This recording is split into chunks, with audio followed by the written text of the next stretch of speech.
मान लीजिए फ्रेंड कि आप 4 लोगों के बीच खड़े हैं। उनमें से किसी ने आपसे बदतमीज़ी से बात कर दी, आपका मजाक बनाया, उसके बाद अचानक से बिल्कुल शांति छा गई। अब हर किसी की नज़रें सिर्फ आप पर ही टिकी है। अब ऐसे में आप क्या करेंगे? गुस्से में चीखे चिल्लाने लग जाएंगे, या ये कहेंगे कि तुम्हारी हिम्मत कैसे हुई मुझसे इस तरह से बात करने की, या फिर रोना पीटना मचा देंगे, या फिर घर जाकर चुपचाप बैठ जाएंगे? सवाल ये उठता है कि ऐसा करने से क्या सामने वाला सुधर जाएगा? क्या उसकी बदतमीज़ियाँ कम हो जाएगी? नहीं, वो दोबारा फिर से आपसे मिसबिहेव करेगा। तो ऐसा क्या करें, और करें तो करें क्या? इसका सोल्यूशन क्या है? ये जानने के लिए वीडियो को लास्ट तक ज़रूर देखिएगा। और मेरे चैनल पे फर्स्ट टाइम है तो चैनल को सब्सक्राइब, लाइक, शेयर ज़रूर कर दीजिएगा, क्योंकि इस चैनल पे आने वाली हर एक वीडियो आपकी लाइफ बदल सकती है। उस वक्त आपको तुरंत रिएक्ट करने से बचना होगा। देखिए फ्रेंड, जब कोई इंसान हमारे साथ बदतमीज़ी करता है, हमारी इंसल्ट करता है, या फिर जानबूझकर कुछ ऐसा बोलता है कि वो बात हमारे दिल में चुभ जाए, तो सबसे पहला रिएक्शन हमारा गुस्सा होता है।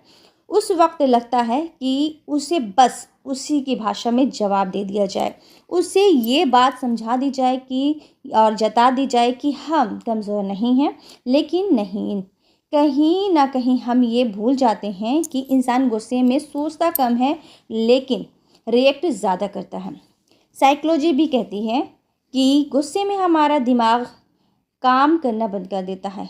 आपने नोटिस किया होगा कि कई बार हम गुस्से में किसी को बहुत कुछ बोल देते हैं, लेकिन बाद में पछताते हैं, अंदर ही अंदर घूरते रहते हैं, अफसोस करते रहते हैं कि ये बात तो मुझे नहीं बोलनी चाहिए थी, और सालों पुराना रिश्ता भी इस 5 मिनट में ही ख़राब हो जाता है। सिर्फ क्या होता है? गुस्से की वजह से। और बदतमीज़ लोग अक्सर यही चाहते हैं कि आप इमोशंस में आकर तुरंत रिएक्शन दें, जिससे वो आपको मेंटली डिस्टर्ब कर सके, क्योंकि उन्हें सर्टिफिकेशन तभी मिलती है जब वो ये देखते हैं कि उनकी बातों ने आपके अंदर तक हिला दिया है। यही कारण है कि समझदार लोग प्रोवोक करने वाले इंसान की तरह बात पर तुरंत रिएक्ट नहीं करते।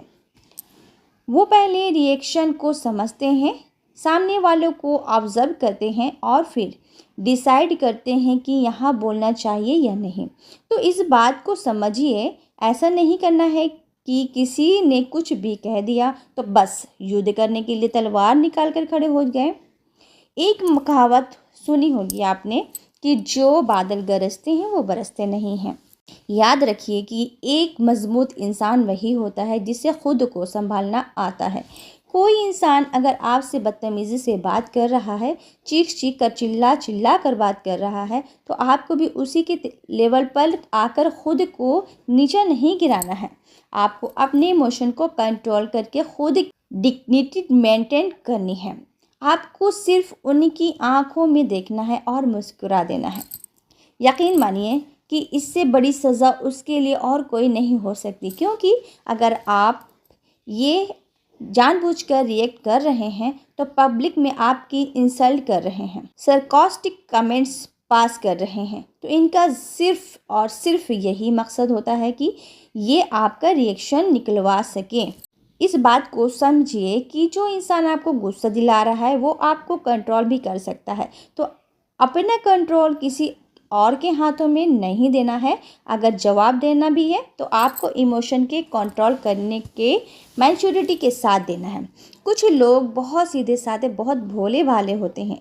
उनकी कमज़ोरी यही होती है कि वो दूसरों की ज़रूरत से ज़्यादा टॉलरेट कर रहे हैं, और इसी बात का फ़ायदा उठाकर एक बदतमीज़ इंसान शुरुआत में हल्का मजाक करता है, और फिर धीरे धीरे उसका यही मजाक कानों में बदल जाता है। और एक समय ऐसा आता है कि जब वही इंसान ओपनली डिसरिस्पेक्ट करने लगता है, और ये चीज़ें इतनी ज़्यादा बढ़ जाती है कि हमारी मानसिक शांति पूरी तरह बर्बाद हो जाती है।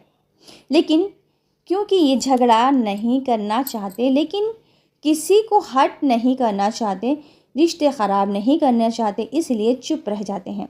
हमें लगता है कि चलो रहने दो, कोई बात नहीं है, मैं जवाब दूंगी तो गलत लगेगा।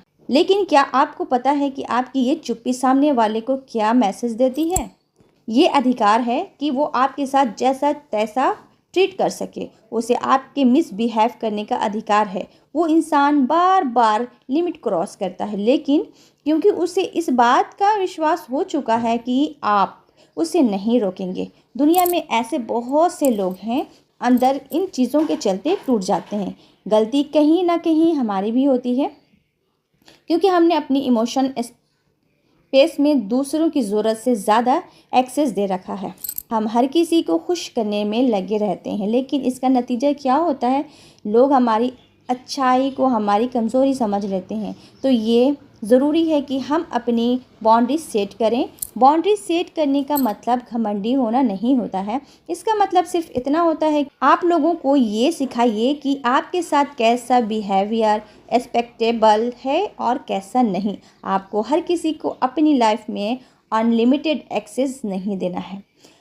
अब ऐसे कोई इंसान है जो बार बार आपका फ़ोन लेकर आपके चैट्स पढ़ता है और फिर उसी बातों को ट्रोल बनाकर आपकी क्रिटिसाइज़ करता है और उसे अपना फ़ोन देना बंद कर दो। कोई इंसान आपकी फैमिली के बारे में नेगेटिव कमेंट्स कर रहा है तो उस इंसान को उसी वक्त रोको। किसी की टोन सही नहीं लग रही है तो उसी साफ शब्दों में बोलो कि मुझसे इस टोन में बात करने की ज़रूरत नहीं है।